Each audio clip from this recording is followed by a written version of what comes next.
दोस्तों नमस्कार।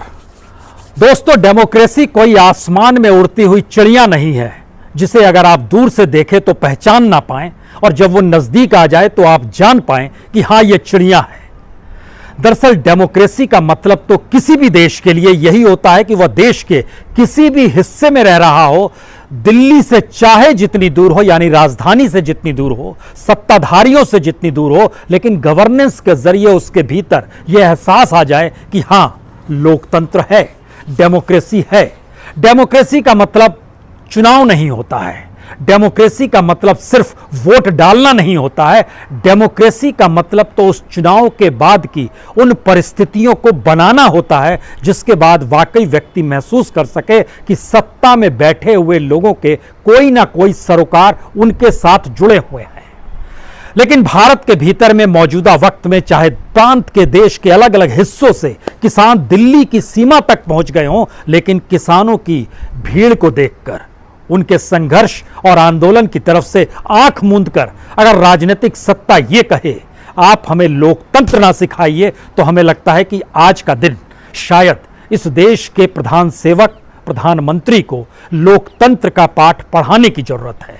क्योंकि लोकतंत्र को भारत के भीतर में जिस रूप में गढ़ा गया वो सिर्फ आजादी के बाद चुनाव होना भर नहीं था। चुनाव तो हर 5 बरस में होते रहे इस देश के भीतर में, लेकिन क्या चुनाव के बाद इस देश के भीतर में अगर शिक्षण संस्थान नहीं बनते, हेल्थ सेंटर नहीं बनते, इंडस्ट्रीज खड़ी नहीं होती, एग्रीकल्चर आगे नहीं बढ़ पा रहा होता, कोई इंफ्रास्ट्रक्चर की तरफ ध्यान ना देता, इस देश के भीतर में ध्यान ही नहीं दिया जाता कि दरअसल कैसे इस देश के नागरिकों को आगे बढ़ना है और जिंदगी जीनी है, तो फिर लोकतंत्र का मतलब तो सिर्फ चुनाव ही होता। शायद मौजूदा वक्त में चुनाव की जीत को लोकतंत्र का आखिरी पाठ मान लिया गया है। शायद इस देश के भीतर में चुनाव कराना ही लोकतंत्र मान लिया गया है और देश में जनता या नागरिक अगर एक वोट डाल दे तो इस बात का एहसास उस नागरिक को कराने की स्थिति में मौजूदा सत्ता आ गई है कि लोकतंत्र यही है, इसके आगे पीछे मत देखो, इसके बाद जो भी राजनीतिक सत्ता कहेगी और करेगी वही लोकतंत्र है। क्या वाकई चुनाव ही लोकतंत्र है? और अगर ऐसा है और चुनाव में जीत का मतलब और हार का मतलब लोकतंत्र की परिस्थितियों को ही जीना है, तो शायद मौजूदा वक्त सबसे बेहतर है। फिर यकीन जानिए ऐसा प्रधानमंत्री इस देश में 1947 के बाद से हुआ ही नहीं है जिसने सिर्फ और सिर्फ चुनाव को जिया है, जिसके लिए सबसे महत्वपूर्ण चुनावी रैलियां होती हैं, चाहे वो किसी भी स्तर का चुनाव ना हो। इस देश के कैबिनेट मिनिस्टर्स तक उस चुनाव में अपने आप को झोंक देते हैं और कहते हैं कि लोकतंत्र तो यही है। क्या वाकई लोकतंत्र यही है? हमें लगता है कि आज आपको शायद एक ऐसे राजनीतिक सफर पर लिए चले, उस राजनीतिक सफर के मायने मैकियावेली, हॉब्स, लॉक, रूसो या कार्ल मार्क्स ये नहीं है। इन सारी परिस्थितियों में तो आपको डेमोक्रेसी की परिभाषा अपने अपने तरीके से मिलेगी। मैकियावेली ने अपने तौर पर कहा कि राजा के पास सारे अधिकार होने चाहिए। हॉब्स ने उसमें इस बात के संकेत दिए, नहीं, जिनके पास पूंजी है वही राजा को चुनेंगे। लॉक ने इसके बाद उसको विस्तार दिया और उसने उसमें मिडिल क्लास को भी जोड़ा। रूसो ने तो सभी नागरिकों को वो अधिकार दिए जिसके जरिए वो अपने राजा को चुन सके और डेमोक्रेसी का पाठ ये हो कि जनता द्वारा चुना गया शख्स हो। कार्ल मार्क्स ने इसमें वर्ग संघर्ष देखा। जिसके पास पूंजी होगी वह अपनी सत्ता को अपने अनुकूल बनाने की दिशा में बढ़ेगा, तो वर्ग संघर्ष होगा, गरीबों को लड़ाई लड़नी होगी। लेकिन हमें लगता है 1947 के बाद से भारत को जिस रूप में बनाया गया उसमें सिर्फ चुनाव का एनालिसिस कीजिएगा आज की तारीख में तो बेस्ट दौर को आप जी रहे हैं। लेकिन 1947 से लेकर 2014 तक की परिस्थितियों में अगर आप ये मानेंगे कि शिक्षा संस्थानों का होना, हेल्थ सेक्टर का होना, इंडस्ट्रीज का होना, एग्रीकल्चर का पनपना, सर्विस सेक्टर का आगे बढ़ना, कम्युनिकेशन की दिशा में काम होना, यानी हर क्षेत्र में किस रूप में कोई भी राजनीतिक सत्ता लोगों के साथ जुड़कर काम करती हो, तो फिर शायद मौजूदा वक्त सबसे कमजोर पड़ेगा इसी लोकतंत्र की परिभाषा तले। और शुरुआत कहां से की जाए, 1947 से या 2020 से? हमें लगता है कि मौजूदा वक्त से ही शुरुआत करें, क्योंकि किसान इस देश के भीतर में जब आंदोलन कर रहे हैं तो यकीन जानिए इस देश के एग्रीकल्चर को भी उस पूंजी वाले हाथों में थमाने की तैयारी है, जो इससे पहले एक एक कर 1947 के बाद से इस देश के तमाम प्रधानमंत्रियों ने जो भी इस देश को दिया उसको निजी हाथों में बेचने का काम इस दौर में सिर्फ वही काम हुआ है और दूसरा कोई काम नहीं हुआ है। हम आपको सफर पर ले चलें, लेकिन कुछ डॉक्यूमेंट्स के जरिए। पीएमओ के डॉक्यूमेंट्स को जब आप टटोलना शुरू कीजिएगा तो आपको जानकारी मिलेगी कि हर तीसरे दिन प्रधानमंत्री इस देश में यात्रा पर निकलते रहे, हर तीसरे दिन। मई 2014 में नरेंद्र मोदी जब इस देश के प्रधानमंत्री बने और दिसंबर 2019 तक, यानी लगभग 67 मंथ्स, 67 महीनों में प्रधानमंत्री ने इस देश के भीतर में 630 यात्राएं की, यानी हर महीने लगभग 9.5 यात्राएं, यानी हर तीसरे दिन एक यात्रा वो कर रहे थे। आप कहेंगे यात्रा करने में क्या जाता है, तो हमें लगता है कि यात्रा करने में जाए या ना जाए, लेकिन कुछ बातों को समझिए। इस देश के भीतर में किसी भी राज्य में चुनाव हो, प्रधानमंत्री की मौजूदगी एक बार नहीं, 2 बार नहीं, दर्जनों बार होती रही। रैलियों को संबोधित करते रहे, वो कोई भी राज्य हो सकता है। और जब लोकसभा का चुनाव था उसमें तो उन्होंने सेंचुरी मार दी जी। 101 यात्राएं की मार्च, अप्रैल, मई, इस 3 महीने में पिछले बरस। जब हम इस पीएमओ के डॉक्यूमेंट्स को देखते हैं तो पता चलता है कि जब उससे बिहार में चुनाव हो रहे थे तो प्रधानमंत्री 4 बार रैली करने बिहार गए। इस दौर में महामारी थी, लॉकडाउन था, भूला जा सकता है उसे। हरियाणा में चुनाव थे तो 5 बार चुनाव रैली को संबोधित करने गए, उससे पहले माहौल बनाने के लिए 2 बार गए। महाराष्ट्र में चुनाव थे पिछले बरस, 5 बार गए, उससे पहले 4 बार गए। कभी किसी का उद्घाटन, कभी किसी चीज का ऐलान, इसके लिए 4 बार गए। ये सभी अनऑफिशियल यात्राएं थी, यानी सरकारी यात्राएं नहीं थी। ये प्रधानमंत्री चुनावी मानसिकता के साथ यात्रा कर रहे थे। झारखंड में उन्होंने 6 बार गए, 3 बार उससे पहले गए, जिससे एक माहौल बन जाए कि प्रधानमंत्री ने इस देश के लिए क्या क्या किया है। इस फहरिस्त को जब आप देखना शुरू करेंगे तो आपके जहन में आएगा कि लोकसभा के चुनाव में मई के महीने में पिछले बरस प्रधानमंत्री ने 34 यात्राएं की सिर्फ चुनाव के लिए। अप्रैल के महीने में 59 यात्राएं की, उत्तर प्रदेश से लेकर बिहार, झारखंड, असम, सभी जगहों पर गए। मार्च में 8 यात्राएं की। हम जब इन बातों का आपसे जिक्र कर रहे हैं और 2020 भी आता है, तो 2020 में भी इस महीने दिसंबर के महीने में वो सिर्फ गुजरात गए हैं, जबकि पिछले महीने वो बनारस गए, गुजरात गए, महाराष्ट्र गए, तेलंगाना गए, राजस्थान गए, और कमोवेश हर महीने इस रूप में वो घूमते रहे हैं। इसका मतलब यह है कि इस देश में चुनाव के जरिए राजनीतिक सत्ता अगर मिल जाए तो आप तानाशाह हो सकते हैं क्या? तानाशाह शब्द का इस्तेमाल इसलिए जरूरी हो गया क्योंकि इस देश के भीतर में क्या इस दौर में कोई भी ऐसा काम हुआ है जो करना चाहिए था सत्ता को? हमें लगता है अब आपको 1947 से यात्रा करते हुए 2020 तक आते हैं। अगर आप 1947 में इस देश की आज़ादी के बाद जब नेहरू की पहली कैबिनेट थी, जो नेशनल कैबिनेट थी, उस कैबिनेट को अगर आप देखेंगे तो सबसे पहले नेपा, एक मैन्युफैक्चरिंग जो कंज्यूमर गुड्स से जुड़ी हुई थी, मध्य प्रदेश उसका हेडक्वार्टर था, इसको पीएसयू के तौर पर पहला ऑर्गेनाइजेशन यही था इस देश के भीतर में, नेपा नाम का।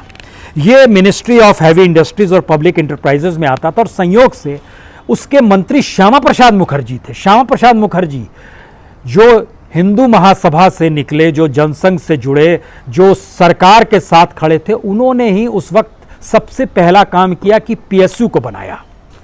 मौजूदा वक्त में इस सरकार ने एक भी पब्लिक सेक्टर का ऑर्गेनाइजेशन क्रिएट नहीं किया है, उल्टे उसके डिसइन्वेस्टमेंट की दिशा में बढ़ गई है, जहां पर सिर्फ उसने बेचा है। तो देश में लोकतंत्र का मतलब क्या होगा अगर आप सिर्फ और सिर्फ जो पुरानी चीजें थी उसको बेच रहे हैं? जब आप बेच किसे रहे हैं यह भी समझना चाहिए। जिस समय नेशनल गवर्नमेंट थी उस समय दूसरा ऑर्गेनाइजेशन ओरिएंट इंश्योरेंस कंपनी थी। शनमुगम शेट्टी साहब फाइनेंस मिनिस्टर थे और उनके यहाँ के नौकरशाहों ने एक बड़ी लंबी चौड़ी रिपोर्ट तैयार की कि इस देश में इंश्योरेंस कंपनी की क्या जरूरत है। और जिस ओरिएंट इंश्योरेंस कंपनी को 1948 में बनाया गया, आज की तारीख में सरकार उसे अब खत्म करने की स्थिति में है। ये तो संयोग है कि इस दौर में कुछ कंपनी बिक खरीदी नहीं जा पा रही हैं, लेकिन वह इंश्योरेंस कंपनी आज घाटे में चल रही है, इससे पहले कभी घाटे में नहीं थी। दामोदर वैली कॉरपोरेशन भी 1948 में बना, उस समय Narhar Vishnu Gadgil ministry of power and mines थे। उनकी भी रिपोर्ट को अगर पढ़िएगा तो बताते हैं कि देश को गढ़ने के लिए और इस देश में डेमोक्रेटिक तरीके से लोग क्यों कैसे रहेंगे, इस पर उन्होंने काम करते हुए बताया। और दामोदर वैली कॉरपोरेशन जो इलेक्ट्रिसिटी के लिए थी और कोलकाता उसका हेडक्वार्टर था, उसके जरिए उन्होंने कुछ भारत के गढ़ने का जिक्र किया। और आईटीआई जो कि रफ़ी अदमी किदवई साहब जो मिनिस्ट्री ऑफ कम्युनिकेशन से जुड़े हुए थे, इसको क्षेत्र में जब उन्होंने मैन्युफैक्चरिंग यूनिट आईटीआई की लगाई तो भी उन्होंने संकेत दिया कि इसके मतलब क्या होंगे। सवाल यह है कि इसके बाद जब आप सफर पर निकलेंगे प्रधानमंत्री दर प्रधानमंत्री, नेहरू राजनीतिक सत्ता जीत कर आए तो सबसे पहले उन्होंने 1952 में भारत पेट्रोलियम ही बनाया, जिसे मौजूदा सरकार बेचने की स्थिति में है, डिसइन्वेस्टमेंट के लिए है। और इसी देश के एक कैपिटलिस्ट उसे खरीदना चाहते हैं। कल्पना कर रहे हैं, एक कैपिटलिस्ट की ताकत इस देश की राजनीतिक सत्ता से ज्यादा बड़ी और बेहतरीन हो गई। यह तो स्थिति हो गई है। लेकिन नेहरू ने अपने दौर में लगभग 33 पीएसयू खड़े किए, पब्लिक सेक्टर खड़े किए। लाल बहादुर शास्त्री ने 6 पब्लिक सेक्टर खड़े किए। उसमें फूड कॉर्पोरेशन ऑफ इंडिया भी है, उसमें ओएनजीसी भी है, उसमें सीमेंट कॉर्पोरेशन ऑफ इंडिया भी है। इंदिरा गांधी ने पहले टर्म में इमरजेंसी तक 46 पीएसयू खड़े किए और इमरजेंसी के काल में भी उन्होंने कोल इंडिया जो माइनिंग का पूरा क्षेत्र था उसको नेशनलाइज किया। तो उन्होंने सीसीएल बनाया, ईसीएल बनाया, डब्ल्यूसीएल बनाया। लेकिन आज की तारीख में ये सभी घाटे में चले गए हैं। जनता पार्टी के दौर में भी 10 पीएसयू खड़े किए गए, उसमें हिंदुस्तान फर्टिलाइजर भी है और कॉरपोरेशन और Hindustan fertilizer corporation of India भी। इंदिरा गांधी दोबारा जब सत्ता में लौटी तो 17 पीएसयू और खड़े किए, उसमें ऑयल इंडिया भी उन्होंने खड़ा किया। राजीव गांधी ने भी 16 पीएसयू खड़े किए, जिसमें nuclear power corporation of India 87 जो है, इसको भूलना नहीं चाहिए, 87 में इन्होंने क्रिएट किया था। पीवी नरसिम्हा राव ने भी इकोनॉमिक रिफॉर्म किया और डिसइन्वेस्टमेंट भी शुरू किया उन्होंने ही। लेकिन उन्होंने भी इस देश में 13 पीएसयू खड़े किए। अटल बिहारी वाजपेयी के दौर में भी डिसइन्वेस्टमेंट हुआ है, लेकिन उन्होंने भी 19 पीएसयू खड़े किए हैं। मनमोहन सिंह ने भी 24 पीएसयू खड़े हैं, लेकिन मौजूदा मोदी सरकार ने एक भी पीएसयू खड़ा नहीं किया। इसके मतलब क्या है? इसके मतलब यह है कि इस देश के भीतर में जो भी अलग अलग सेक्टर थे, उन सेक्टर की तरफ अगर आप देखना शुरू कीजिएगा तो आज की तारीख में सिर्फ एग्रीकल्चर ही बचा हुआ था जो कि निजी हाथों में नहीं था। आपने इस दौर में रेल को खत्म किया, पोर्ट बंदरगाहों को खत्म किया, हवाई अड्डों को खत्म किया, कम्युनिकेशन को खत्म किया, आपने इंडस्ट्रीज को खत्म किया, तमाम पीएसयूज को बेचे, आपने न्यूक्लियर सेक्टर खत्म किया, आपने डिफेंस सेक्टर में 100% एफडीआई की चीजें स्थिति नाजुक कर दी। ये सारी चीजें हैं कि हमसे नहीं चलेगा। तो फिर डेमोक्रेसी का मतलब क्या है? सिर्फ चुनाव जीतना डेमोक्रेसी का मतलब है? हमें लगता है कि यहाँ एक बात और समझनी चाहिए। इस देश के भीतर में डेमोक्रेसी का मतलब मान लिया गया है कि जो सेंटर की पावर रहेगी उसके पास समूची ताकत हो। इस समूची ताकत का मतलब यह है कि फेडरल सिस्टम भी खत्म हो जाए। जीएसटी लाया गया एक देश एक कानून कह के, कृषि कानून लाया जा रहा है एक देश एक बाजार कह के। इस देश के भीतर में बार बार शोर उठता है कि एक देश एक टैक्स, एक देश एक बाजार, एक देश एक जांच एजेंसी सीबीआई ही रहे, एक देश एक कानून। सुप्रीम कोर्ट अपने तरीके से काम करे और सुप्रीम कोर्ट पर दबाव किसका काम करेगा, अब ये बताने की जरूरत बार बार होती नहीं है। इसका जिक्र बहुत साफ तौर पर जनवरी 2018 में सुप्रीम कोर्ट के 4 जस्टिस कर चुके हैं। इलेक्शन कमीशन भी अब आवाज उठाने लगा है एक देश एक चुनाव। बीजेपी भी धीरे धीरे कहने लगी है एक देश एक पार्टी। यानी इसका मतलब यह है कि धीरे धीरे इस देश के भीतर में ऐसी सिचुएशन आ जाए कि जहां फेडरल स्ट्रक्चर खत्म हो जाए। और जब हम किसान और एग्रीकल्चर कानून का जिक्र करते हैं तो हमें लगता है क्या ये देश पहली बार एक ऐसे टकराव की दिशा में जा रहा है? क्योंकि चाहिए या नहीं चाहिए, लेकिन देश के भीतर में बड़े सारे ऐसे राज्य हैं जो बीजेपी शासित नहीं है और उनकी तादाद बीजेपी शासित राज्यों से ज्यादा है। तो वह देश के भीतर ही है और उन राज्यों से जब यह आवाज आती है कि डेमोक्रेसी नहीं है तो क्या माना जाए? मसलन प्रधानमंत्री डेमोक्रेसी को नहीं जी रहे हैं। यह एक लंबी फहरिस्त है जो बीजेपी शासित राज्य नहीं है।